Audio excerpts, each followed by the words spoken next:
Welcome back to Believers IAS Academy. In today's species and news, we will be discussing three more important species. One is the very first one, hing, or also called as asafoetida, which we normally use in Indian cooking. Second is the Caspian gull, a migratory bird which is in use. And third is the famous Indian one-horned rhinoceros or the one-horned rhino, right? So these three important species is what we have in the platter today. So let's begin. First one, asafoetida or hing. So why was this in news? Of course, even before that, let's try and understand if we as India ever cultivated this in our own soil or not. The answer is no. Traditionally, it does not. Let's say the asafoetida or hing wasn't being cultivated in India. In fact, we are the highest country, or the country with the highest utilization of this hing, as in we are the biggest or top one country in terms of consuming asafoetida. But also on the contrary, ironically, this is the one thing that we used to earlier completely rely on the import, right? So yes, the answer is simple. It was not being cultivated in India until very recently, that from 2020 onwards, the CSIR, the Institute of Himalayan Bioresource Technology, Palampur, had introduced a pilot cultivation in the Himachal Pradesh, Laul and the Spiti region, and an attempt was made to grow this asafoetida in the Indian soil. So hence it kind of is become important, and now since this has kind of seen some success, it is very less likely that we will be relying on the foreign imports. Now, thinking about the foreign imports, where I used to import this from. So India imports 100% of its asafoetida mainly from Afghanistan, Iran, Kazakhstan and Uzbekistan. So now the question is, if all these countries has asafoetida or conducive environment or requirement to grow asafoetida or hing, what was lacking in India, or what are those climatic conditions or necessary requirements in order to cultivate hing is what is important to be studied for the examination. So if you see, the natural cultivation areas of this asafoetida usually requires cold desert regions, and the cold desert regions of Iran, Afghanistan, Turkmenistan, Uzbekistan and Kazakhstan makes it pretty much ideal. And also now you can draw some inclination as to why the pilot project in the Himachal Pradesh, especially in the Laul and the Spiti region, became successful because of the presence of cold desert regions. And talking about the climatic requirements, it requires cold, dry climates, so that the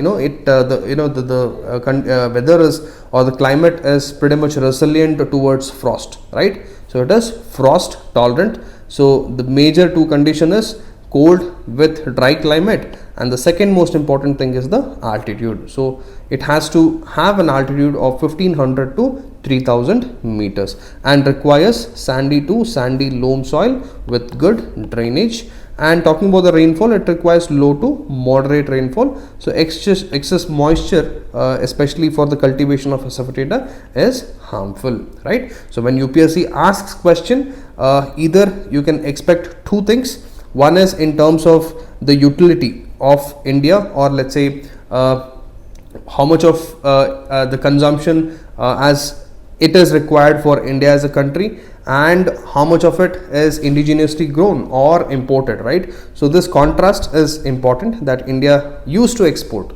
So it is not still exporting, but it used to export, or let's say 100%, sorry, export is not the word, import, right? India used to import 100% of its asafoetida requirement until very recently that CSIR came up with this pilot project and now has been successful. Why? Because of the cultivation that got success in the Himachal Pradesh region. And second most important thing from the exam point of view is the requirements, right? Cold and dry climate and the altitude sufficient, and most importantly the rainfall low to moderate, right? In India, the Himalayan cold deserts, especially the regions like Himachal Pradesh and the Ladakh, as identified as the suitable area.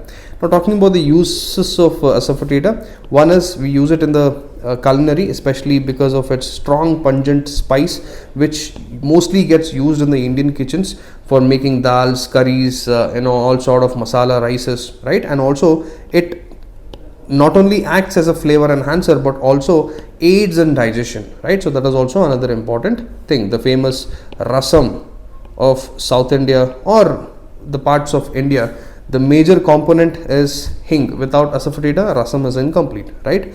And then talking about its medicinal properties, traditionally it was used in Ayurveda and Unani, and it helps in indigestion, asthma, bronchitis, whooping cough, and it also has so many or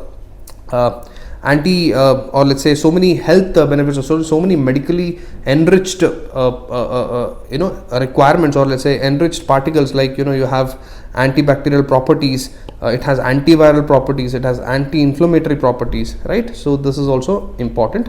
And from the cultural and religious point of view, it is used in Hindu rituals as a substitute for onion and garlic, especially in the sattvic food. And talking about the economic perspective, India, as we discussed, is the largest consumer of hing. Over 40% of the world's consumption, right, it is in India, but sadly entirely we were dependent on the imports until very recently that we came up with this pilot project, right? So this is the plantation of the hing. Now, so let's solve one prelims question. Consider the following statements regarding asafoetida. India is one of the world's largest cultivators of asafoetida. It naturally grows in cold desert regions of Iran and Afghanistan. In India, pilot cultivation of asafoetida has been introduced in Himachal Pradesh. Well, moving on to the next species, it is Caspian gull or Larus cacinans. So basically it is a large white-headed gull, considered monotypic, means there is no other subspecies to this particular species, right, particular kind of bird, which is the Caspian gull. And it is rarely seen in India because it is a migratory bird. And in fact, the reason why it is in news is because of the very first time which it was spotted in the Kerala region very recently, right? One of the birds were spotted in the Kerala region, and it is mostly found in the areas near Central Asia, Europe, right? Central Asia and Europe, and also in and around the Caspian Sea. Hence the name, the Caspian gull. But very recently, one of the species, so let's say one of the birds or one of the Caspian gull was sighted in the Kerala region, which is why it is in news. And also from the exam point of view, we have to study about its breeding habitat, diet and all of it, right? So now coming back to the point, rarely seen in India because it is a migratory bird, and occasionally it is a winter visitor, especially to northwestern states like Gujarat, right? And talking about its breeding habitat, it nests on flat, low-lying ground near water bodies, especially lakes, reservoirs, rivers, reed beds and grassy shrubs or islands. And talking about its diet, it primarily feeds on fishes but also consumes insects, mollusks and other invertebrates.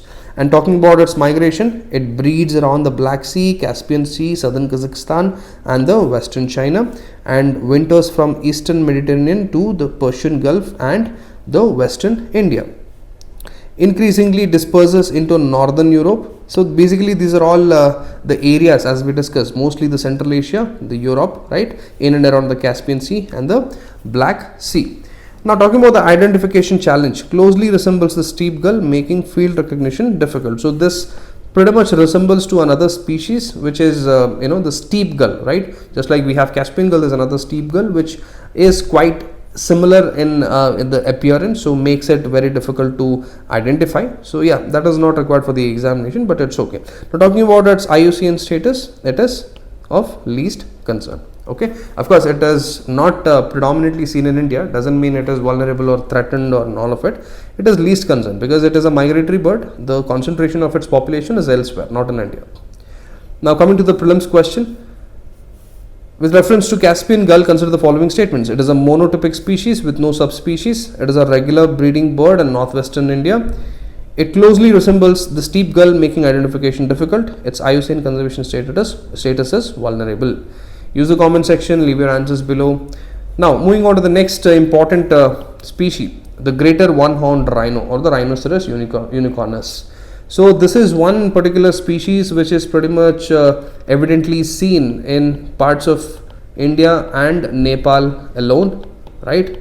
In fact, 80% of the population is concentrated in these two regions of the world, of which 70% is concentrated in the Kaziranga National Park of the Assam. So obviously makes it very important, and this is a news because of the recent statistics, or let's say the recent census or a program that the government of India brought up in terms of conserving the rhinoceros, where it thought of DNA profiling or the horns of these rhinoceros were put for DNA profiling just to ensure that poaching or killing of these rhinoceros can be avoided, so that it can also further help in the population control, or let's say the growth in population of this particular species, and also pretty much helps the ecosystem and the diversity, right? So that is the reason why it was in use. So well, coming back to the species, it is the largest rhino species identified by a single black horn, and the horn of these rhinoceros can vary up to 8 to 25 inches long. And one other interesting characteristic feature is the armor like skin folds, right? So this is one. And then talking about the habitat and behavior, they are mostly solitary, meaning which they prefer to be single most of the time, unless they are breeding or unless the mothers are with their calves. Mostly they are solitary animals, and however they have overlapping ranges, means one rhinoceros can also be in the same range or the same territory of the other rhinoceros also. So basically it keeps on varying, right? So that is what it means. It mostly feeds on grasses, leaves, fruits and aquatic plants. And talking about its distribution, this is very important. Assam holds 80% of the global population, and of which Kaziranga National Park alone shelters 70%. So this is kind of absolutely important from the examination point of view. Now, talking about the conservation status, population in India has increased by 170% since 1980s, and talking about the numbers, over 1500 to 4000 in 2024. So absolutely important species, and Kaziranga National Park is time and again in the news for lot of various reasons, right? So becomes very important not just to study about the one-horned rhinoceros, but also Kaziranga National Park as a whole. Well, however, we will solve one prelims question. Consider the following statements regarding the greater one-horned rhinoceros.